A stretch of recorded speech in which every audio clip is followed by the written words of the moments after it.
இப்போ அடுத்ததா ஒரு நியூஸ் கார்டு ஒன்று வருது.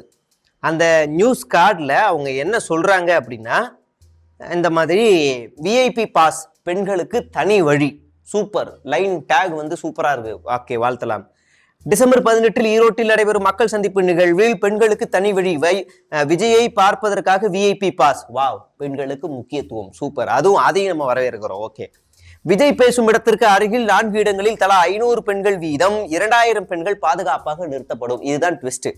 அதாவது 4 இடங்களில் தலா 500 பெண்கள் வீதம் 2000 பெண்கள் அடுத்த கடைசி லைன் பாதுகாப்பாக நிற்கவும் ஏற்பாடு. பாதுகாப்பாக நிற்கும் ஏற்பாடுனா அப்ப இந்த வரிசையை விட்டுட்டு அந்த பக்கம் தொண்டர்கள் இருக்கிற இடத்துல நின்னா பெண்களுக்கு பாதுகாப்பு இல்லையா? அந்த பெண்களை அழைத்து வந்து அந்த கட்சி தொண்டர்களுக்கு அந்த பெண்களுக்கு பாதுகாப்பு கொடுக்க முடியாதா? இல்ல கொடுக்க தெரியாதா? கூப்பிட்டு வந்தவங்களுக்கு பத்திரமா கூட்டு போக தெரியாதா? பத்திரமா கூட வச்சுக்க தெரியாதா?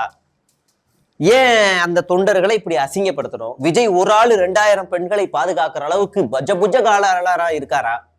இது சொந்த பெண்களை அசிங்கப்படுத்துற மாதிரி இல்லையா? இவங்க என்ன மாதிரி நரேட்டிவ்னா, பெண்களுக்கு பாதுகாப்பு தராரு அப்படின்னு ஒரு நியூஸை கிரியேட் பண்றன்ற பேர்ல சொந்த தொண்டர்களையே கேவலப்படுத்தி அசிங்கப்படுத்துறது.